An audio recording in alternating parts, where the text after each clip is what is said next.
I'm so sorry, Eloisa. Hindi ko sinasadyang buntisin yung babae. Lasing ako nung gabing yun at ngayon nga ay gusto ng mga magulang ko at ng magulang nung babae na panindigan ko ang ginawa ko. Ikakasal na kami kaya patawad. Patawad dahil hindi ko na magagawa pang tuparin ang ipinangako kung magsasama tayo hanggang sa wakas. Hindi ko po pwedeng suwayin ang gusto ng aking magulang. Hindi ko rin kayang gawin kang kabit at mas lalong hindi ko kakayaning masaktan ka ng panghabang buhay kaya tinatapos ko na ang lahat-lahat sa atin. I'm so sorry, sinserong aniya ng lalaki na nagpagulong sa dalagang si Eloisa. Ang buong akala niya ay prank lamang nito ang mensahe sa kanyang nakikipaghiwalay na ito kaninang umaga. Mabigat na pagbuntong hininga ang kanyang pinakawalan bago titigan sa mga mata ang humihingi ng kapatawarang lalaki. Pagod na pagod siya sa maghapong pagtatrabaho sa isang bar kung saan siya ay isang waitress tapos si ganito pa ang isasalubong sa kanya ng minamahal niyang lalaki. Tila ba mas lalo niyang naramdaman ang bigat at kapaguran ng katawan sa mga sinambit nito. Ni hindi niya pa nga nararating ang kanyang bahay nang pigilan siya nito sa daan para lamang sabihin sa kanya ang tila punyal ng mga letrang binibigkas nito sa harapan niya. Maglupasay man ako rito, huwag mo lamang akong iwan, ay bale wala rin ba? Alam mong hindi ako selfish na tao kaya kahit na sobrang bigat at sakit sa dibdib ay ipapaubaya na kita sa kanya. Hindi kita malilimutan, Primo. Hiling ko ang kaligayahan sa inyo. Maging mabuting haligi ka sa pamilyang bubuuin nyo, sinikap niyang patatagin ang sarili. Humugat rin siya ng hangin upang pigilan ang nagbabadya niyang mga luha. Hindi niya nais na magmukhang kawawa kaya kahit na sobra na siyang nasasaktan ay sinikap niyang ipakita rito na okay siya at malugod niyang tinatanggap ang lahat. I'm sorry. Hanggang dito na lang talaga tayo, Eloisa. Goodbye. Iyon lang at yumuko na ito tsaka tumalikod hanggang sa tuluyan ng lumayo. Mahal niya naman ang dalaga ngunit mas mahal niya ang pera at ang mamanahin niya sa kanyang ama kaya kahit na mabigat para sa kanya ang iwanan ng dalagay ginawa niya pa rin dahil para sa kanya ay hindi siya magagawang pakainin at parang yamanin ng pagmamahal. Sa pag-alis ng sasakyan ni Primo ay doon lamang nagsilabasan ang mga luha ng dalaga. Napakasakit dahil 3 taon niyang minahal ng lubos ang lalaki. Nagsumpaan silang kapag nakapag-ipon ng sapat na pera ay magpapakasal na sila at bubuo ng isang masayang pamilya. Hindi ni Eloisa naman masisisi si Primo dahil hindi niya naibibigay ang mga pangangailangan nito bilang lalaki. Nais niya kasing isuko ang sarili oras na sila'y nanumpa na sa bahay ng Diyos na magsasama hanggang wakas. Ngunit kahit na ganoon ay napakasakit pa rin. Ni hindi niya lubusang maisip na sa ganito lamang sila magtatapos. Napakarami nilang pangarap ngunit hindi na yun kailanman maibibigay ng katuparan. Ilang linggo pa lang ang nakakalipas ng mamaalam sa mundo ang mahal niyang ina tapos ngayon naman ay ang nobyo niyang tuluyang nawala sa kanya. Lahat na lang iniiwan ako, puno ng hinagpis niyang wika at kasabay noon ay ang biglaang pagbuhos ng malakas na ulan. Pati ang panahon nakikisimpat siya sa nararamdaman ko. Tiningala niya ang nagdidilim na kalangitan. Diyos ko, bakit naman po ganitong nangyayari sa buhay ko? Lahat ng mahahalaga sa buhay ko nawawala at iniiwan ako, hinagpis niya habang sunod-sunod na nagsisipaglaglagan ang kanyang mga luha na sumasabay sa buhos ng malakas na ulan. Nagpatuloy siya sa ganong senaryo hanggang sa sumabay na sa ulan ng malalakas na pagkulog at pagkidlat kaya't ipinasya niya na ipagpatuloy ang pag-uwi kahit na kasi broken siya ay hindi niya nanaayos ang tamaan ng kidlat. Hindi ako sa kuryente mamamatay. Asus, friend, napanokat basang sisiw ang itsura mo, alalang sinalubong ni Jenny ang kaibigan. Kanina niya pa ito hinihintay sa bahay nito dahil meron siyang ibabalita rito na good news tungkol sa application nila sa Canada. Gustuhin man niyang sunduin na ang kaibigan ngunit hindi niya magawa dahil sa malakas na pagbuhos ng ulan. Iniwan na ako ni Primo, Jenny, muling namuo ang luha sa kanyang mga mata. Ay nalalayan siya ng kaibigan na maupo sa silyang gawa sa kawayan. Ha? Anong ibig mong sabihin na iniwan? Naguguluhan akong tanong, tsaka umupo sa tabi niya at ginagap ang kanyang palad. Iniwan niya na ako para mapanindigan niya ang mag-ina niya. Ikakasal na rin siya, Jenny, tumulo ang kanyang luha nang ipagtapat yun sa kaibigan. Gulat naman si Jenny dahil hindi niya lubos maisip na magagawa yon ni Primo lalo't nakikita niyang mabuti itong lalaki. Iginagalang din ito ang kaibigan kaya't hindi niya lubusang maisip na makakabuntis ito ng iba. Ang sakit, Jenny. Ang sakit-sakit sa puso. Lalo pa niyang napahagulgol. Nahahabag namang niyakap siya ng kaibigan at saka hinagod-hagod ang kanyang likuran. Hindi ko lubos maisip na sa ganito lang pala kami magtatapos, pagpapatuloy niya at muling inilabas. Ang bigat at sakit ng kanyang dibdib. SHHH. Tahan na, friend. Sadya lang talaga na may mga tao na dumarating sa buhay natin para lang maging isa itong lesson. Kumbaga sa storya, merong wakas. Siguro hindi lang talaga kayong ang para sa isa't isa kaya ni Lord hinayaang mangyari ang lahat ng tasayo. Tahan na, friend. Iwanan ka naman ang lahat ngunit hindi ang matalik mong kaibigan, pang-aalo niya habang hinahaplos ang mahabang buhok nito. Salamat, Jenny. Ikaw na lang talaga yung meron ako huminga siya ng malalim bago pawiin ang luha. Gusto kong uminom. Pwede mo ba akong samahan? Huling walwal na natin promise. Gusto ko lang talagang kahit papaano maibsan yung sakit, aniya. Malugod namang sinang-ayunan ni Jenny. Hinintay lamang nilang tumila ang ulan bago sila magtungo sa bar malapit sa Quezon City kung saan sila nagtatrabaho bilang waitress. Pagpasok pa lamang nila sa eksklusibong bar ay sumalubong na agad sa kanila ang amoy ng alak at usok ng mga sigarilyo. Mas pinili nilang pamwesto sa isang sulok at gamit ang ipong pera ni Eloisa ay pinili niya yung alak na malakas ang tama at sunod-sunod yung tinungga ng ibigay sa kanila ng waiter ang in-order niya habang si Jenny naman ay tamang shot lang dahil kapag nalasing rin siya ay mahihirapan silang makauwi. Nararamdaman ko noon na simple at madaling hulaan ang buhay. Palagi kaming nagkokompetensya ng kakambal kong kapatid na si Lance. Sa kabila ng pagiging kambal namin, binigyan kami ng aming mga magulang, na may pagkapilyo, ng mga pangalang Arthur at Lance, tulad ng mga Knights of Legend, pero ang relasyon namin ay malayo sa pagiging parang sa isang knight. Si Lance, na may likas na alindog at atletisismo, ay tila laging namunguna, habang ako, na mas matanda ng 2 minuto, ay nahihirapang makilala. Nakakatawa kung paano hinuhubog ng dinama ka ng pagkabata ang iyong buong buhay. Sa paggunita ko sa pagpapakasal ko kay Paige, napagtanto ko na sinasalamin nito ang kompetisyon na iyon, na patuloy na humahabol sa isang bagay na hindi maabot. Nang magkakilala kami, tila perpekto siya, matalino, maganda, at determinado. Bumuo kami ng buhay na magkasama, mga anak, isang bahay sa labas ng bayan, matatag na trabaho, pero sa paglipas ng panahon, may isang bagay na mahalaga ang nawala, na ginawang routine ang aming pagsasama sa halip na pag-ibig. Habang nagmamadali akong lumabas ng bahay, bumigay ang katawan ko. Sa mukha ako ng marahas, na naglalabas ng higit pa sa mabilisang pagkain, ito ay ang kinimkim na sakit at kapaitan na matagal ko nang nilulunok. Tumama sa akin ng husto ang realidad ng aking sirang pagsasama. Sinundan ako ni Paige sa labas na nakayapak, nagmamakaawa. Winaksi ko siya, na sinisigawan siya na iwanan ako. Habang mabilis akong umaalis, na tinatabunan ang boses niya ng makina ng kotse, sa rearview mirror, nakita ko siyang nakatayo roon na nakasuot ng kanyang bathrobe, nakapamaywang, mukhang nag-aalala, pero hindi sapat para pigilan ako. Ang pagtanto na wala ng pag-ibig sa pagitan namin ay mas masakit kaysa sa paghuli sa kanya sa akto ilang minuto kanina. Hindi ito bagong revelasyon, isa lamang lumang katotohanan na iniwasan kong harapin. Sa apartment ni Lance, sinalubong niya ako ng may pag-aalala, pero nilagpasan ko siya at bumagsak sa sopa. Ang magulo niyang apartment ay palaging nakakainis sa akin, na may maruming pinggan at damit na nakakalat kahit saan. Naglalaro siya ng video games nang dumating ako, karaniwang Lance. Okay ka lang, bro? Tanong niya, na sinisiko ako.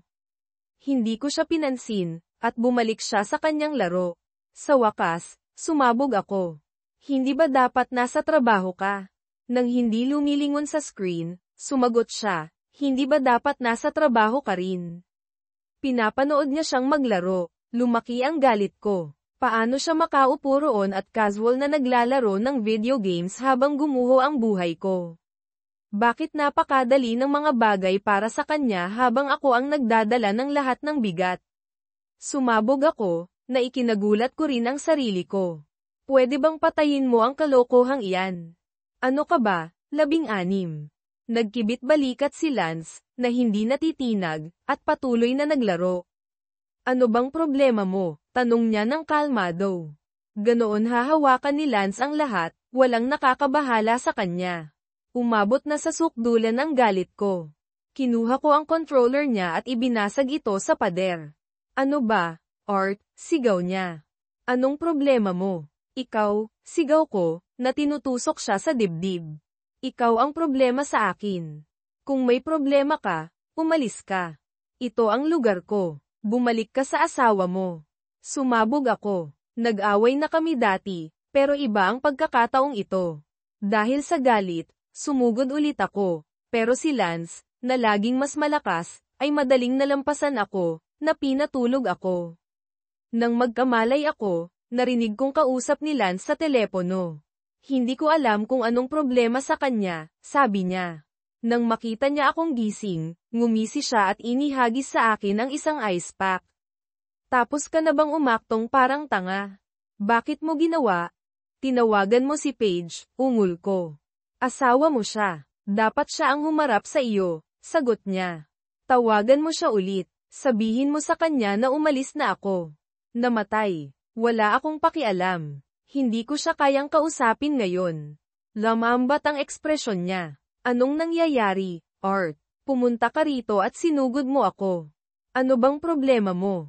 Atubili kong isinalaysay sa kanya ang mga pangyayari sa araw na iyon, ang pakiramdam ng pagkahilo pagkatapos ng masamang pagkain, ang pagpapasya na magtrabaho mula sa bahay, at ang hindi inaasahang pagtuklas na sumire sa mundo ko. Hindi ko inaasahan na nasa bahay si Paige, at hindi nagdulot ng alarma ang kakaibang kotse sa labas. Masyado akong nakatuon sa pag-abot sa banyo, na hindi alam na ang buhay ko ay malapit ng magbago magpakailanman. Nang matapos kong ikwento ang kwento, sumeryoso si Lance. Ang bruha, sigaw niya. Huwag mo siyang pansinin. Tumawa ako ng madilim. Nakakatawa, iyon ang ginagawa ng lalaking iyon. Hindi pinansin ang komento ko, nagpabalik-balik si Lance. Sino ang lalaking ito? Kilala ba natin siya? Tumigil siya, na mukhang nag-aalala. Sabihin mo sa akin na hindi si Brian. Hindi si Brian, pero pamilyar ang lalaki. Isang katok sa pintuan ang samsang-duan kami. Si Paige iyon. Umalis na siya, sabi ni Lance ng malamig, na pinutol ang kanyang mga protesta. Nang bumalik siya, binigyan ko siya ng nagpapasalamat ng ngiti, at ginugol namin ang buong hapon sa katahimikan. Sa huli, alam kong kailangan kong harapin si Paige, ang pananatili sa malayo ay nagpapaliban lamang sa hindi maiiwasan. Nang umuwi ako, mukhang normal ang lahat, halos parang panaginip lamang ang lahat, pero hindi. Sa loob, sinubukan ni Paige na makipag-usap. Kailangan nating mag-usap, sabi niya. Bumuntong hininga ako, na nanatiling tahimik. Humingi siya ng paumanhin, pero parang walang laman, mas tungkol sa kung paano ko nalaman kaysa sa mismong pagtataksil. Sarkastiko kong ibinalik sa kanya ang kanyang mga salita, na kinukot siya ang kanyang walang laman na paghingi ng paumanhin. Nagtalo kami tungkol sa lahat maliban sa pangunahing isyu, na iniiwasan ang tunay na sakit. Sa huli, nagtanong ako, gaano nakatagal simula nang magtalik tayo? Nag-atubili siya. Ano ang kinalaman niyan? Parang pinagbibigyan mo na lang ako, sabi ko, pero ang lalaking iyon, may sigla.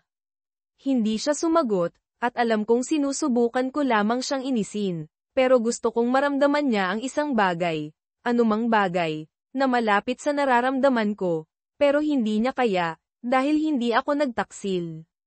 Tinupad ko ang aking mga panata. Pagkatapos ng isang tense na katahimikan, sa wakas ay nagtanong ako, mahal mo pa ba ako, Paige? Ang kanyang pag-aatubili ay nagsasabi, oo, pero hindi sa parehong paraan. Hindi na. Hindi sa ganoong paraan. Hindi sa ganoong paraan, ulit ko, na napagtanto na hindi na niya ako mahal. Pagod, tumayo ako para umalis. Hinawakan niya ang kamay ko. Huwag kang tumakbo. Kailangan nating tapusin ito. Hinayla ko ang kamay ko. Ano pa bang sasabihin? Hindi mo na ako mahal. Hindi iyan ang sinabi ko, giit niya. Alam kong nasasaktan ka at nagsisisi ako, pero binabaluktot mo ang mga salita ko. Tama, dahil nauunawaan mo ako ng husto, panunuya ko. Kailan mo ako tinihil mahalin? Bago o pagkatapos mong magsimulang magtaksil? Dahil hindi ko matandaan na nabanggit mo iyon. Pinanliitan niya ako ng mga mata. Ang pagiging tanga ay hindi magpapadali nito. Pagkakamali ko. Hindi ko napagtanto kung gaano ito kahirap para sa iyo, sagot ko ng sarkastiko. Magsasalita na sana siya, pero tumigil, nawala na sa wakas ang kanyang pasensya. Alam mo kung ano, Artie. Tama ka, dapat ko nang itigil ang paghingi ng paumanhin. Babaluktutin mo lang ang lahat ng sasabihin ko. Hindi ko napigilan ang isang huling panunuya. Ito ba ang paraan mo ng pag-iwas sa aking damdamin? Iyon na iyon. Tumigas ang kanyang mukha, at ngumisi siya. Oo, iniiwasan ko ang damdamin mo. Hindi ko sasabihin sa iyo na ikaw ay isang nakababagot, sobrang timbang na lalaki na terrible sa kama, o na ang huling pagkakataon na nagkaroon tayo ng kasiyahan ay bago ako magbuntis, pero dahil ipinipilit mo, malalim ang tama ng kanyang mga salita. Gusto ko ang katotohanan, pero hindi sa ganitong kalupitan. Kaya, gumanti ako. Kung ang asawa mo ay nakahiga lang doon na parang manika, ano ang inaasahan mo? Hindi natitinag, inihatid niya ang huling suntok. Kung nakita mo ako kasama si Derek, malalaman mo kung ano ako sa isang lalaki na alam ang ginagawa niya. Tumama iyon ng husto sa akin. Naduraj ang pride ko. Hindi ako makapagsalita, na umaalingaw sa aking ulo ang kanyang mga salita. Nang makita ang reaksyon ko, nagbago ang kanyang galit sa pagsisisi. Artie, patawarin mo ako. Hindi ko iyon sinadya, panimula niya, pero umalis ako sa kwarto bago pa siya makatapos. Kinabukasan, nagising ako sa guest room, nalilito at huli na sa trabaho. Ang kanyang mga salita, nakababagot, sobrang timbang na lalaki, ay umaalingaw sa isipan ko habang nakatitig ako sa aking refleksyon. Bago kahapon, akala ko maganda ang buhay ko, komportable, na may disenteng trabaho, isang magandang bahay, at mga anak sa pribadong paaralan, pero tila hindi iyon sapat para sa kanya. Gusto niya ng isang taong hindi ako. Habang lumalabas ako sa banyo, nakasalubong ko si Paige sa hallway. Kailangan kong gisingin si Josh, sabi niya. Okay, bulong ko. Mabilis kaming naghiwalay, at nakahinga ako ng maluwag na umalis sa bahay. Sa trabaho, sinubukan kong mag-focus, pero patuloy na bumabalik ang isipan ko kay Paige sa kanyang affair. Ang kanyang mga salita ay humahaplos sa akin, kung nakita mo talaga ako kasama si Derek, malalaman mo kung ano ako sa isang lalaki na alam ang ginagawa niya. Nag-buzz ang telepono ko, isang text mula kay Paige, lumala kagabi. Kailangan nating mag-usap, ng walang-walang kabuluhang bagay. Nag-alab ang galit, pero hindi ako nagalit. Sumagot lang ako, sang-ayon. Mag-uusap tayo mamaya. Mabilis siyang sumagot, okay, kita tayo mamaya. Sa trabaho, hindi ko maalis ang kanyang malupit na mga salita, lalo na nang bumisita ako sa isang tindahan na pinamamahalaan ng isang fit na batang lalaki na nagngangalang Phil. Habang pinapanood ko siyang magtrabaho, hindi ko maiwasang ikumpara ang sarili ko, na umaalingaw sa isipan ko ang kanyang mga salita. Nang tanungin ko si Phil kung paano siya nanatiling fit, binigyan niya ako ng gym card, na nagmumungkahi na tingnan ko ito. Isinilid ko ito sa wallet ko, na hindi sigurado kung gagamitin ko ito. Sa bahay, Tahimik kaming nakaupo ni Paige hanggang sa wakas ay nagtanong ako, bakit, Paige? Tumulo ang isang luha sa kanyang pisngi. Dahil hindi na ako naaakit sa iyo. Nawala na ang spark. Kinuyam ang mga ngipin ko, nagtanong ako, at terrible ako sa kama. Tama ba? Umiling siya ng malungkot. Patawarin mo ako sa sinabi ko kahapon. Galit ako. Totoo ba? Tanong ko, pero sumagot ang kanyang katahimikan. Bakit hindi mo sinabi sa akin? Bakit mo hinayaan itong magpatuloy sa loob ng maraming taon sa halip na kausapin ako? Tanong ko, na nadismaya. Sinubukan ko noong una, pero walang nagbago, kaya kinumbinsi ko ang sarili ko na wala akong karapatang maging malungkot. Hindi ako makapaniwala rito. Hindi mo sinabi sa akin na masama ako sa kama, pero binanggit ko ang bigat mo, depensibong sabi niya. Paano ko malalaman na nangangahulugan iyon na hindi ka masaya sa pagsasama natin? Balik ko.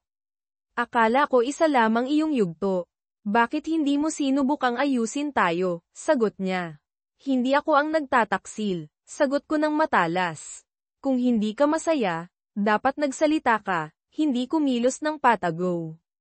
Pagkatapos ng isang sandali ng katahimikan, tahimik niyang sinabi, sa tingin ko dapat tayong magdiborsyo, RT. Umaalingaw ang kanyang mga salita sa isipan ko.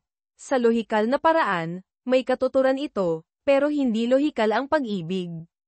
Nakaramdam ako ng pagsiklab ng galit, hindi lamang tungkol sa pagtataksil, kundi dahil hindi ako ang nagmumungkahi ng paghihiwalay. Ako dapat ang siyang tapusin ito, pero kumakapit pa rin ako sa pag-asa. Siyempre sa tingin mo dapat tayong magdiborsyo, sabi ko ng sarkastiko. Huwag mong pansinin ang mga kambal, tama ba? Diborsyo dahil kailangan mo ng sex. Halika na, RT. Sinabi mong hindi ka rin masaya. Oo, pero, magsasalita na sana ako pero napagtanto kong walang saysay ito. Tapos na siya, at kailangan kong lumayo. Sa pagkakataong ito, nang umalis ako, hindi niya ako pinigilan.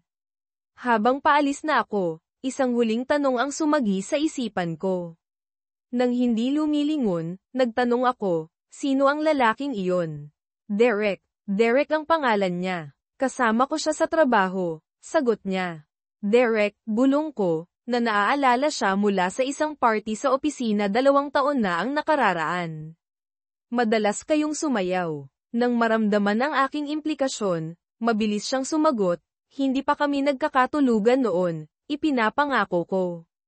Tumawa ako ng mapait, sa tingin ko mayroon iyon, pero naglalandian kayo, tama ba? Anong mahalaga, RT? Tanong niya ng malungkot. Mahalaga iyon sa akin. Inikot niya ang kanyang mga mata. Sige, may kaunting atraksyon, baka naglalandian, pero office banter lang iyon. Hindi naging seryoso ang mga bagay hanggang sa magsimula kaming magkita sa gym. Siyempre, ang gym, bulong ko ng may puot. Doon mo napagpasyahang sirain ang pagsasama namin, tama ba? Dahil isa lang akong nakababagot, matabang lalaki. RT, daing niya, pero hindi ko siya pinansin. Magaling siya sa kama, tama ba? Ginagawa kanyang isang nympho. Iyon ang mga salita mo, inulit lang niya. Patawarin mo ako sa mga sinabi ko, sagot niya na pagod na sa kanyang walang laman na paghingi ng paumanhin. Bulong ko, whatever, at lumabas. Dumiretso ako sa bahay ng kapatid ko. Tumingin siya sa akin at tumabi. Magpapalipas ng gabi, tanong niya. Tumango ako. Bumalik siya na may kumot. Salamat, sabi ko. Walang problema. Basta huwag kang umaktong parang tanga, o papatulugin kita ulit. Biro niya, na pumunta na sa higaan. Ikinabat ko ang kumot sa sopa, naghubad, at naghugas, na nahuli ang aking refleksyon sa salamin. Umiling ako at lumabas. Habang nakahiga ako sa sopa, iniisip ko kung paano humantong ang buhay ko sa ganito. Ginawa ko ang lahat ng tama, nagtrabaho ng husto, nanatiling tapat, pero narito ako, na nagpapalipas ng gabi sa sopa ng kapatid ko, na parang ako ang nakagulo. Mahirap makatulog. Patuloy na inuulit ng isipan ko ang mga eksena ni Paige at Derek, hindi lamang sa kama, kundi sa gym at sa trabaho, na nagtatawanan at naglalandian. Mas masakit ang mga imahe na iyon kaysa sa nakita ko sa shower. Napag-usapan ba nila ako? Ikinumpara kami. Malalim ang hapdi ng mga isipan. Sa wakas ay nakaidlip ako, na nagising lamang nang magsimulang maghanda si Lance para sa trabaho. Kumuha siya ng isang yogurt at kinain ito na nakatayo sa kusina, na mukhang isang estudyante sa kolehiyo. Pinigilan ko ang aking mga iniisip, total, nagpapalipas ako ng gabi sa bahay niya na walang planong umalis sa lalong madaling panahon. Pupunta ka ba sa trabaho ngayon? Tanong niya. Hindi ko alam, baka, sagot ko. Umiling siya at tinapos ang kanyang yogurt, na binigyan ako ng isang huling payo bago umalis. Art, huwag mong hayaan na gawin ka ng bruhang iyon na isang malungkot na loser. Magpatuloy ka. Maraming babae riyan. Hindi ako sumagot. Ang kanyang payo, bagaman may mabuting intensyon, ay tila walang kaalam-alam. Nakita niya ang sitwasyon ko bilang isa pang paghihiwalay, na hindi napagtanto ang pagkakaiba sa pagitan ng aking 12 taong pagsasama at ng kanyang mga panandaliang relasyon. Mas madali ang buhay para kay Lance. Mayroon siya ng looks at charm, habang nagtatrabaho ako ng husto para sa lahat. Nanatili ako kay Lance sa loob ng 1 linggo bago namin parehong kailangan ng espasyo. Nag-text sa akin si Paige ng maraming beses, na nagtatanong kung nasaan ako at kung babalik ako. Hindi ko siya pinansin hanggang sa banggitin niya na may mga tanong ang mga kambal. Alam kong kailangan kong harapin ang mga bata, kaya umuwi ako. Plano kong pumunta kapag walang tao sa bahay, pero nang pumasok ako sa driveway, naroon na ang kotse ni Paige. Sa loob, nakita ko siya sa kwarto na nag-iimpake ng aking mga damit. Sa wakas ay bumalik ka na, sabi niya. Anong ginagawa mo sa mga damit ko? Tanong ko. Hindi ako sigurado kung babalik ka, kaya sinimulan ko nang iimpake ang mga ito para hindi ka na mahirapan, sagot niya. Alam mo kung nasaan ako, Paige. Iniwan mo akong mag-isa na humarap sa mga bata, sagot ko. Naaalala mo ba kung bakit ako umalis noong una? Nagtanong ako ng may pagdududa. Pagkatapos ng isang pagtigil, inamin niya, okay, kasalanan ko ito. Mali ako para magtaksil, at may karapatan kang magalit. Mahal mo ba ako? Tanong ko ng matapat. Oo, at mahal pa rin kita, sa isang paraan, sagot niya, na nagpapahiwatig na nagbago na ang pag-ibig. Nang mapagtanto na walang mail iligtas, sinabi ko, ililipat ko ang mga gamit ko sa guest room. Malungkot siyang tumango, sinusubukang pag-aanin ang mood, idinagdag ko, bibili ako ng bagong higaan para sa kwartong iyon. Napatawa siya. Oo, binili mo ang hindi komportableng higaan na iyon para pigilan si Lance na magtagal. Well, bumaliktad ang plano na iyon, tumawa ako. Sinisimulan naming ilipat ang aking mga damit ng tahimik, nagkasundo sa isang hindi sinasadyang tigil putukan. Lumipas ang buong araw sa malamig na pagiging magalang. Nang gabing iyon, pinaupo namin ang kambal upang ipaliwanag ang nangyayari. Halos hindi ko matagalan ang panonood sa aking mga anak na nahihirapan sa balita. Hindi ko man lang matingnan si Paige, dahil alam kong siya ang sanhi ng lahat ng sakit na ito. Sa mga sumunod na linggo, dumausdos ang buhay. Kinontak ko ang isang abogado na nagsabing kailangan muna naming maghiwalay ng 1 taon bago maghain ng diborsyo. Nagkasundo kami sa isang paghihiwalay, na may mainit na talakayan tungkol sa mga tuntunin. Gusto ni Paige na makipag-date, at iginiit ko na ilayo niya ito sa mga bata. Pagkatapos ng 2 linggo, lumipat ako sa isang bagong apartment. Matapos lumipat, nakaramdam ako ng kalungkutan sa buhay. Isang araw, habang nakaupo sa aking walang laman na apartment, nakita ko ang isang patalastas para sa gym na inirekomenda ni Phil. Nagpa siya akong tingnan ito. Pagdating ko, agad kong naramdaman na wala ako sa lugar, ngunit malugod akong binati ni Naomi, ang tagapamahala, at kinumbinsi akong sumama sa isang paglilibot. Nag-aalangan ngunit nagtataka, sumang-ayon ako. Sa paglilibot sa gym, Ipinakita sa akin ni Naomi ang mga pasilidad, ngunit ang talagang nakaakit sa akin ay isang dingding ng mga larawan ng bago at pagkatapos. Itinuro niya ang isang larawan at sinabi, "Ako iyan noong una akong sumali." Namangha ako. Ipinakita sa kanyang, bago, na larawan na siya ay humigit kumulang 200 pounds. Ipinaliwanag niya, "Marami akong natamo na timbang noong aking pagbubuntis. Binilhan ako ng aking asawa ng isang treadmill para sa Pasko, na hindi ko pinahalagahan noong una, ngunit itinulak ako nito na gumawa ng pagbabago. Sa tulong ng aking bayaw, nawalan ako ng higit sa 75 pounds. Wow!" Sabi ko, totoong humanga. Kaya, Arthur, huwag mong isipin na wala ka sa lugar. Lahat tayo ay nagsisimula sa isang lugar. Siguro balang araw, makikita rin dito ang iyong larawan. Nakumbinsi ako ng kanyang mga salita, at nag-sign up ako para sa isang membership. Nagsimula ako sa beginner program, kung saan ipinakita sa akin ng isang trainer ang mga kagamitan at nagbigay ng mga tip para sa epektibong pag-eehersisyo. Pagkatapos ay nag-book ako ng one-on-one session kasama ang isang trainer na nagngangalang Manny tuwing Miyerkules ng 8 AM upang lumikha ng isang personalized na routine sa pag-eehersisyo. Sinubukan ko rin ang iba't ibang klase. Nag-enjoy sa bike class tuwing Huwebes ngunit nalaman kong ang yoga ay hindi gaanong kasiya siya kaysa sa inaasahan. Ang pakikipagkita sa iba sa mga katulad na paglalakbay ay nagparamdam sa akin na hindi ako nag-iisa, habang tinutulungan ako ng gym na manatiling nasa tamang pag-iisip. Lumalala lamang ang mga bagay kay Paige. Isang gabi, dinalaw ko ang mga bata sa aming lumang tahanan at natagpuan ko ang pamangkin ni Paige na nagbabantay. Nang tanungin ko kung nasaan si Paige, tila kinakabahan ang pamangkin, na nagpapahiwatig na malamang na lumabas si Paige kasama si Derek. Nanatili ako upang makasama ang mga bata at pinauwi ang pamangkin. Bumalik si Paige bandang 11, nagulat nang makita ako.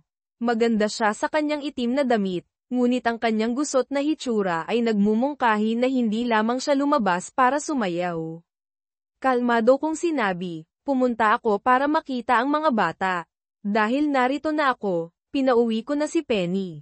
Kung alam ko lang na ganito kakatagal, hindi sana ako pumunta. Tila tinatansya niya ang aking kalooban, ngunit emosyonal akong pagod.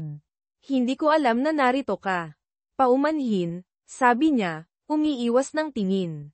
Umiling ako at tumayo. Walang problema, nangyayari ang mga bagay, sabi ko nang walang emosyon, papunta sa pinto. Habang kinukuha ko ang aking coat, tahimik siyang nagpasalamat sa akin sa pagbabayad kay Penny. Walang anuman. Magandang gabi, Paige, sagot ko, at lumabas.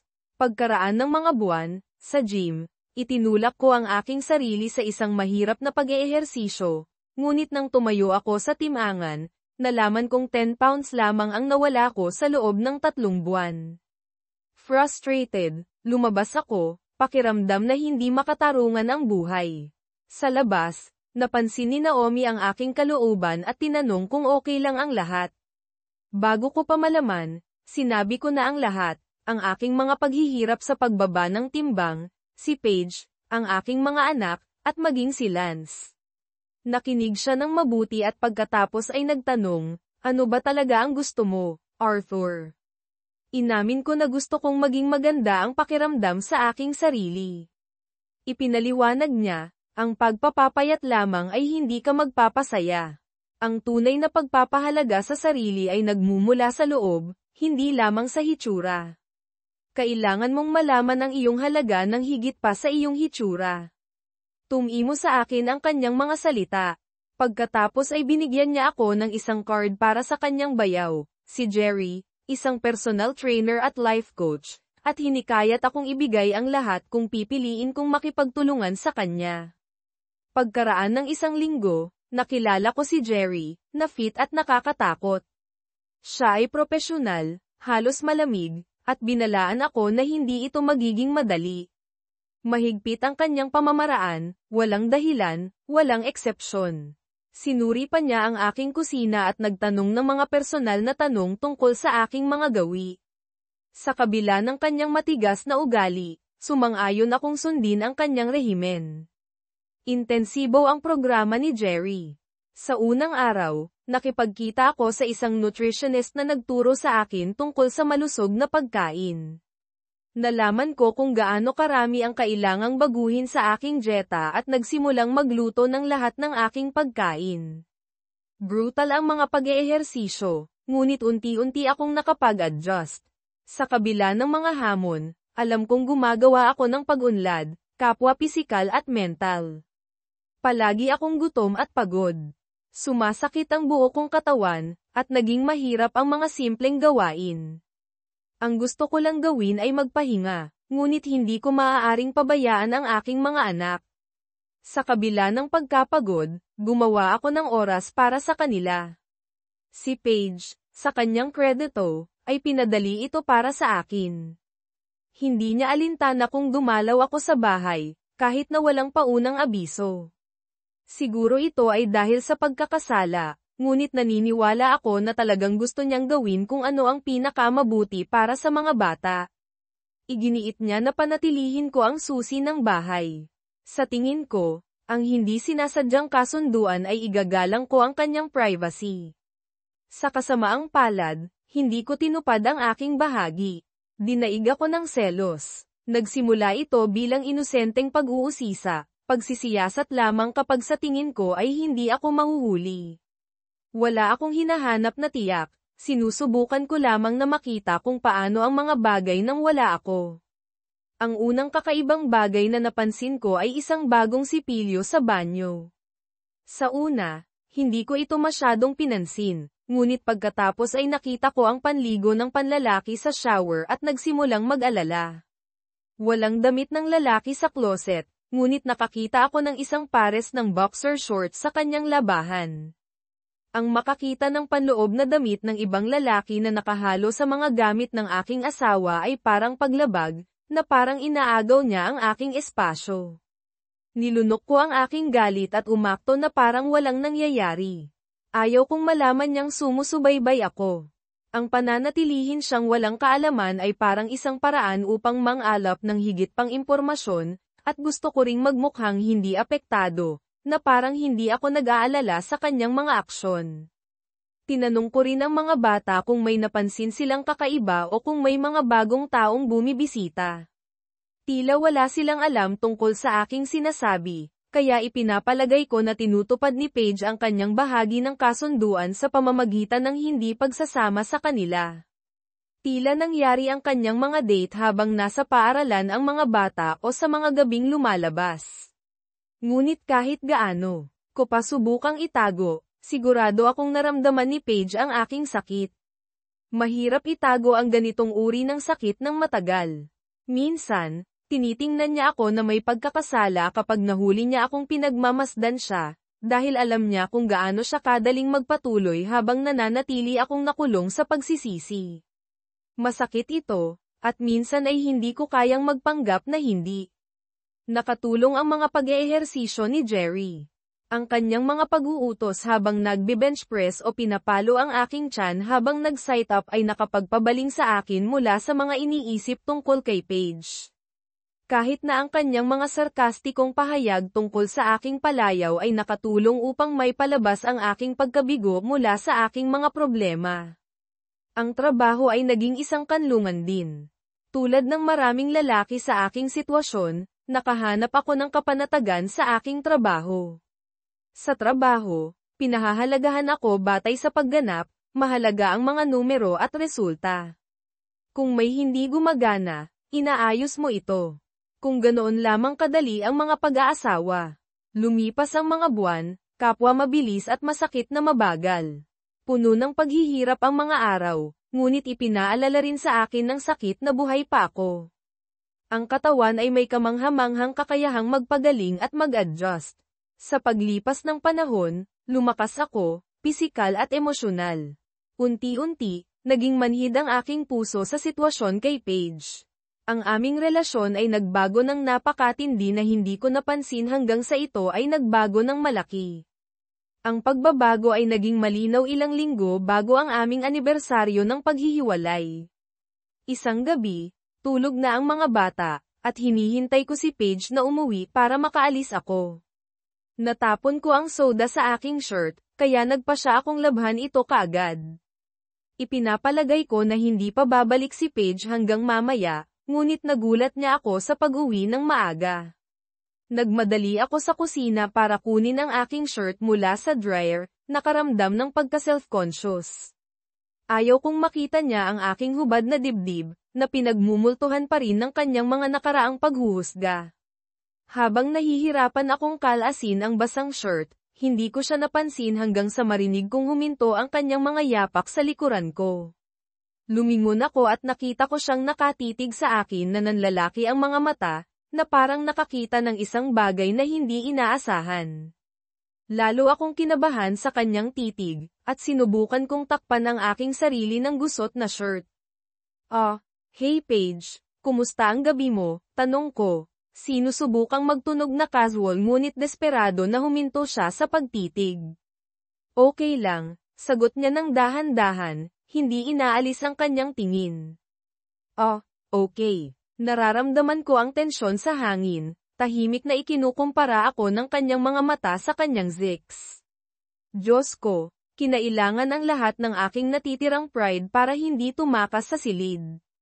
Sa halip, itinaas ko ang aking ulo at sinabi, nasa kama na ang mga bata, tapos na ang hapunan, at tapos na ang homework. Aalis na ako ngayon. Kung hindi mo ikakagalit, gagamit ako ng banyo mo bago ako umalis. Pagkatapos ay mabilis akong umalis sa kusina. Pagdating ko sa banyo, sa wakas ay nagawa kong kalasin ang shirt bago ito isuot.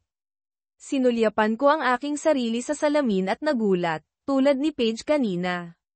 Mayroon lamang maliit na salamin ng aking apartment na halos hindi nagpapakita ng sapat para mag-ahit, kaya hindi ko masyadong binibigyang pansin ang aking hitsura. Matapos ang aking nakakadismayang karanasan sa timangan, iniiwasan ko na ang mga salamin, mas pinipiling manatili sa walang muwang na kamangmangan. Ngunit tinakpan ng salamin na ito ang dingding sa itaas ng lababo, na sumasalamin sa buo kong katawan. Namangha ako sa aking nakita. May definition ang aking dibdib, at kapansin-pansing mas maliit ang aking midsection. Ang labis na taba na dating lumalabas ay pumantay. Mas malapad ang aking mga balikat, na lumilikha ng mas V-shaped na pangangatawan. Hindi pa ako handa para sa isang fitness magazine cover, ngunit mas maganda ang hitsura ko kaysa sa out-of-shape na bersyon ng aking sarili na nakasanayan ko. Sa unang pagkakataon, nakakita ako ng isang kaakit-akit na lalaki sa salamin, at ang lalaking iyon ay ako. Ito ba ang dahilan kung bakit nakatitig sa akin si Paige? Siguro hindi siya nasusuka. Siguro naaakit siya. Ang sandaling iyon sa kanyang banyo ay isang turning point para sa akin. Iyon ang unang pagkakataon na talagang naramdaman kong karapat-dapat ako. Nang umalis ako sa banyo, casual akong naglakad sa harap niya at sinabi, sige, Paige, aalis na ako. Magandang gabi. Nanatili sa akin ang kanyang mga mata habang ako ay umaalis, ngunit sa pagkakataong ito ay hindi ako umiwas sa kanyang titig. Tinanggap ko ito, bagaman nagpanggap akong hindi napansin. Magandang gabi, Artie, sagot niya, mas malambot ang boses kaysa dati. Na may bagong kumpiyansa, lumabas ako sa pinto na may bahagyang kayabangan. Matapos ang sandaling iyon sa banyo ni Paige, naging mas mulat ako sa mga pagbabagong ginawa ko nang hindi ko namamalayan. Palagi kong ikinukumpara ang aking sarili sa kung paano ako noong una akong nagsimula. Ang ilang mga pagbabago ay halata, tulad ng iba't ibang kasya ng aking mga damit. Hindi na mahigpit ang mga kwelyo ng aking dress shirt sa aking leeg, at ang laki ng aking baywang ay bumaba mula 44 hanggang 36.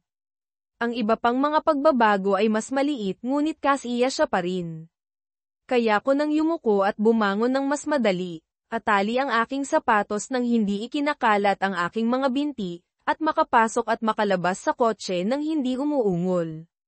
Nang makita ako ni Jerry sa susunod, napansin niya ang pagbabago sa aking ugali.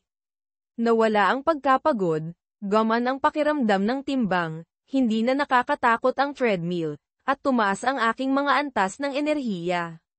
Natagpuan ko pa ang aking sarili na tinitingnan ang aking refleksyon ng mas madalas sa panahon ng pag-eehersisyo. Nahuli ni Jerry at hindi niya mapigil ang tuksuhin ako. Mukhang napansin na rin ng isang tao ang mga resulta ng kanyang pagsusumikap, biro niya. Tumawa ako. Oo, nahuli mo ako. Oh, sige at hanggan mo ang iyong sarili, sabi niya, humahakbang ng malaki. Hindi ako nakaharang sa iyong daan, di ba? Gwapo. Hindi. Hindi ka. Gago. Salamat sa pagtatanong, sabi ko, tumatawa ng husto kaya kinailangan kong huminto sa pagbubuhat. Anumang oras, kamahalan. Hindi ko gustong hamarang sa daan ng pag-ibig sa unang tingin. Sa unang pagkakataon, tinawag ako ni Jerry na, kamahalan, nang walang karaniwang panunuya. Masarap makipagbiruan sa kanya para sa isang pagbabago, dahil karaniwan siyang kumikilos tulad ng isang matigas na drill sergeant. Ang isa pang malaking pagbabago na napansin ko ay kung paano ako nakikisalamuha sa mga tao.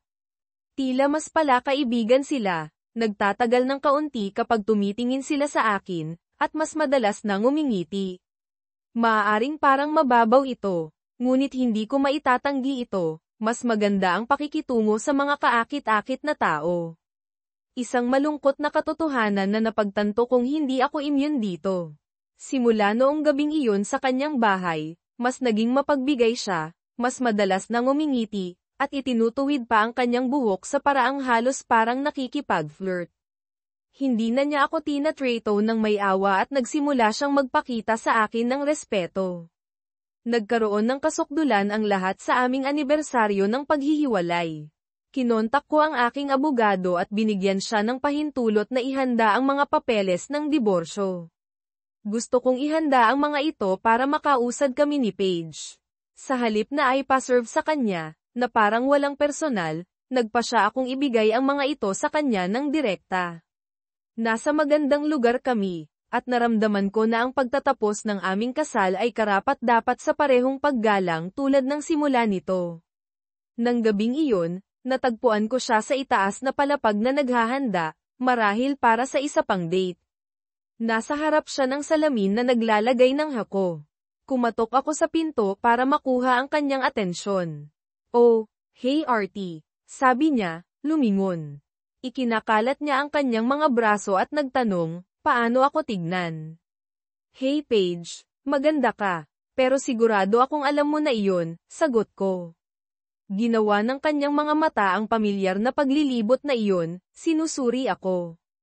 Hindi. Sinusubukan ko lang ang mga damit para makita kung paano ito kasya. Naaalala mo ba ang damit na ito? Sinulyapan ko at pagkatapos ay napahagalpak ako ng tawa. Hindi ba't ito ang damit na binili ko sa iyo para sa iyong kaarawan? Ano na ba iyon? 8 taon na ang nakalipas. Ngumiti siya ng maliwanag at tumawa. 9 taon na ang nakalipas. Naaalala mo ba? Nakita ko ito sa bintana at binanggit na gusto ko ito. Sabi mo hindi natin ito kayang bilhin, ngunit hindi mo sinabi sa akin na nakakuha ka ng promosyon. Pagkatapos ay ginulat mo ako sa pag-uwi na may dala ang damit at ang magandang balita. Naaalala ko, sabi ko na may nostalhikong ngiti. Ipinagdiwang natin iyon ng gabing iyon sa bagong Italian restaurant. Lumipat ang kanyang tingin at idinagdag niya ng malumanay. Iyon din ang gabing nabuo ang kambal. Napuno ng magagandang alaala ang aking isipan, naalala kung gaano kami kalapit ng gabing iyon. Ngunit bigla, ang mga masasayang alaala ay naging madilim. Nakita ko ang aking sarili na nahihirapang pasayahin siya habang siya ay nahihimbing, para lamang palitan ako ng ibang lalaki sa aking isipan. Bagamat hindi ko naalala ang mukha ni Derek, pinagmumultuhan ako ng pag-iisip tungkol sa kanya. Ramdam kong mabigat ang silid dahil sa hindi sinasadyang tensyon. Iwinaksi ko ang mga iniisip at sinabi ng malamig, mayroon akong isang bagay para sa iyo. Ibinagsak ko ang isang manila envelope sa kama, at dumilim ang kanyang ekspresyon habang tinitingnan niya ito. Wow, hindi ka nag-aksaya ng oras sa paghahanda niyan, di ba? Sabi niya ng may kapaitan. Well, Inabot ako ng 1 taon, biro ko, umaasang pag-aanin ang kalooban, ngunit hindi siya tumawa o ngumiti. Bumalik lang siya sa salamin, walang ekspresyon, na parang walang halaga ang mga papeles. Titingnan ko sila kapag nagkaroon ako ng pagkakataon, sabi niya nang walang emosyon, pinapawalang saysay ako. Umalis ako sa silid na nagtataka sa kanyang reaksyon. Hindi ako umaasa ng isang pagdiriwang, ngunit akala ko ay mas gagaan ang kanyang kalooban upang simulan ang proseso. Nakita ko muna si Josh, naglalaro ng video games sa kanyang kwarto. Tapos na ba ang homework mo? Tanong ko ng mariin. Mabilis siyang lumingon, nakasulat sa mukha niya ang pagkakasala. Malapit na, bulong niya, umiiwas ng tingin. Nang makita ang ekspresyon ko, dagdag pa niya, tatapusin ko na ngayon. Magandang desisyon. Nagmura siya sa ilalim ng kanyang hininga habang pinapatay ang laro, pero nagkunwari akong hindi narinig. Minsan mas mabuti nang lumayo bago mo kailangang disiplinahin ang mga anak mo sa isang maliit na bagay. Sunod, nakita ko si Alay sa sala, nagbabasa ng photo album. Nakilala ko ang pabalat, ang wedding album namin. Hindi na kailangang magtanong tungkol sa homework, lagi siyang namunguna rito. Umupo ako sa tabi niya at inakbayan siya. Uy Pumpkin, anong tinitignan mo? Tanong ko. Basta ikaw sa mga pictures ng kasal ni na Mommy, sagot niya, huminto sa isa sa amin ni Lance na nakatuxedo. Pareho ka pa rin, lalo na ngayong pumayat ka na. Ang gwapo mo na ngayon. So hindi ako gwapo dati, tukso ko, tumatawa habang sinusubukan niyang bumawi. Pagkatapos ng ilang segundo, pinatawad ko na siya. Joke lang. Salamat sa compliment. Ngumiti siya at sumandal sa akin, pero biglang naging seryoso ang ekspresyon niya. Magkakabalikan pa ba kayo ni Mommy? Napabuntong hininga ako, sana iwasan ko ang usapang ito. Hindi. Sweetie, sa tingin ko hindi na, sagot ko ng tapat, iniisip ang divorce papers sa kama ni Paige. Bakit hindi? Tanong niya. Minsan naiisip ng mga matatanda na hindi na sila pwedeng magpakasal, pero hindi iyon nakakapigil sa amin na mahalin kayo. So hindi na kayo nagmamahalan ni Mommy, giit niya. Nakikita ang pagtatangka kong palambutan ang katotohanan. Nagmamalasakit kami sa isa't isa, pero hindi gaya ng mag-asawa. Kaya kailangan naming maghiwalay, pero magkaibigan pa rin kami. Mukhang malungkot si Alay at tumalikod. Hinalikan ko ang noo niya, pero parang maliit na gesture lang ito laban sa kanyang malalaking tanong. Ang pagpapaliwanag ng diborsyo sa isang 9-year-old ay mahirap, sa kanila simple lang ito, kung mahal ninyo ang isa't isa, magkasama kayo. Bakit hindi ganun kasimple ang buhay? Dati akala ko ganun, pero nagbago ang lahat nang dumating si Derek. Naramdaman kong may tao sa likod ko at lumingon para makita si Paige na papalayo habang patuloy kaming nagtingin ni Alay sa album. Inisip ko kung gaano karami sa usapan namin ang narinig niya. Ilang gabi pagkatapos, nagpa siya akong dumalo sa weekly biking class ko. Matagal na akong hindi nakakapunta simula nang magsimula kay Jerry, kaya may ilang hindi pamilyar na mukha. Nakakita ako ng isang pamilyar at kinuha ang bike sa tabi niya. Hey Colleen, masaya kong bati. Lumingon siya at ngumiti nang makilala ako. Arthur, ang tagal na. Halos hindi nakita nakilala. Pamayat ka rin. Buti naman nakasama ka sa amin ngayon. Saan ka ba nagpunta? Tukso niya. Sinusuri ako ng kanyang mga mata nang may paghanga. Namula ako. Nandito lang ako, nagwo-workout lang sa iba't ibang oras. Paano tayo hindi nagkasalubong? Sabi ko nga, masyado ka nang magaling para sa amin ngayon, biro niya, tinutulak ako ng pabiro. Seryoso, hindi ka naman mataba, sabi ko, sumusulyap sa kanya. Nang mapagtanto kong tinitignan ko siya, nahiya ulit ako, hindi sigurado kung mag-so sorry ba ako o magkukunwaring walang nangyari. Buti na lang, nagsimula na ang trainer ng klase, nailigtas ako mula sa karagdagang kahihiyan. Pagkatapos ng klase, habang dumadaan si Colleen sa akin, hinimas niya ang balikat ko. Huwag kang maging estranghero, sabi niya nang may mapaglarong ngiti habang naglalakad palabas ng silid. Inisip ko kung nilalandi niya ako. Pagkatapos maging kasal sa napakatagal na panahon, hindi na ako sigurado kung paano makikilala ang mga senyales. Sa mga sumunod na linggo, patuloy akong dumadalo sa klase para lang makipag-ugnayan kay Colleen. Sa bawat oras, pareho ang nangyayari, at lalo akong naging kumbinsido na interesado siya sa akin. Gusto ko siyang yayain, pero patuloy akong nagdadalawang isip. Sa bawat oras na nakikita ko siya, sinasabi ko sa sarili ko, ito na ang pagkakataon, pero lagi akong naduduwag sa huling sandali. Napansin ako ni Jerry na tinitignan siya ng ilang beses, pero wala siyang sinabi, kahit na alam kong alam niya ang nangyayari. Isang araw, lumapit sa akin si Colleen na medyo naguguluhan at sinabi ng kaibigan mo na may itatanong ka sa akin. Itinuro niya sa likod niya, at nakita ko si Jerry sa malayo, nakangiti at kumikindat sa akin. Isinumpa ko siya sa isip ko. Nauutal kong sabi. Matyaga siyang naghintay, at sa wakas nagkaroon ako ng lakas ng loob na gawin ito. Nag-iisip ako kung gusto mong gumawa ng isang bagay na magkasama minsan. Mukha siyang nag-iisip sa simula, at inihanda ko ang sarili ko para sa pagtanggi. Pero pagkatapos ay ngumiti siya ng maliwanag at nagtanong, inaaya mo ba ako? Ang kanyang sigasig ay nagbigay sa akin ng kumpiyansa na sumagot, oo, inaaya kita. Gusto mo bang makipag-date sa akin? Inabot niya sa akin ang isang piraso ng papel na may numero niya. Tawagan mo ako mamaya. Nang makita ang pagkalito ko, tumawa siya. Painestahan ako ng kaibigan mo na hindi mo ako yayayain dahil masyado kang duwag. Talaga, sinaman ko ng tingin si Jerry. Yep, pero may tiwala ako sa'yo. Ngayon, $10 na akong mas mayaman dahil sa'yo. Masaya akong tumulong. Ipaalam mo sa akin anumang oras na magagawa ko siyang loser, biro ko, at pareho kaming tumawa.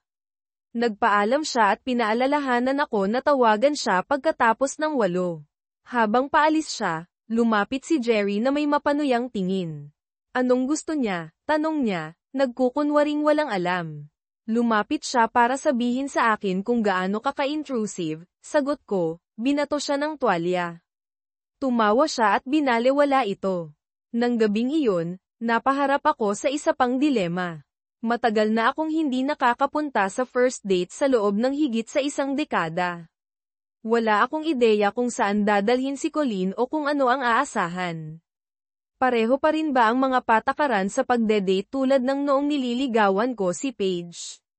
Tumakbo ang isip ko sa mga tanong, dinner, movie, isang bagay na mas adventurous. Nakakagulat, si Lance ang nagbigay ng pinakamagandang payo. Lagi kong dinadala ang isang babae sa isang hindi inaasahang lugar. Ang dinner at movies ay mga nakakainip na first dates at pwede kang ma-friendzone. Gumawa ng isang bagay na kakaiba, tulad ng pagdadala sa kanya sa isang weapon range o batang cage. Gumagana ang excitement sa bawat oras. Wala akong maisip na anumang bagay na maituturo ko sa kanya, pero iminungkahi ni Lance, bakit hindi ka magbike? Hindi ba't nagkita kayo sa isang bikang class? Tinanong ko si Colleen, at nasasabik siya sa ideya, kaya noong Sabado, isinilid namin ang aming mga bisikleta sa aking SUV at tumungo sa trail. Pero ang tila magandang plano ay mabilis na bumaliktad. Ang pagbabikay sa isang first date ay naging isang pawisan at awkward na paraan upang makilala ang isa't isa, na nag-iiwan ng maliit na puwang para sa pag-uusap. Kapag nagpapahinga kami, masyado kaming abala sa paghabol ng hininga upang makipag-usap ng husto. Nagsimula akong mag-alala na ang date ay isang bust, at ang panunuya ni Paige tungkol sa pagiging boring ko ay umalingaw-ngaw sa aking isipan. Pagkatapos ay may nangyaring hindi inaasahan. Isang natataranta na bata ang lumapit sa amin na sumisigaw ng hindi maintindihan. Sinubukan naming pakalmayan siya, pero masyado siyang balisa para makapagpaliwanag.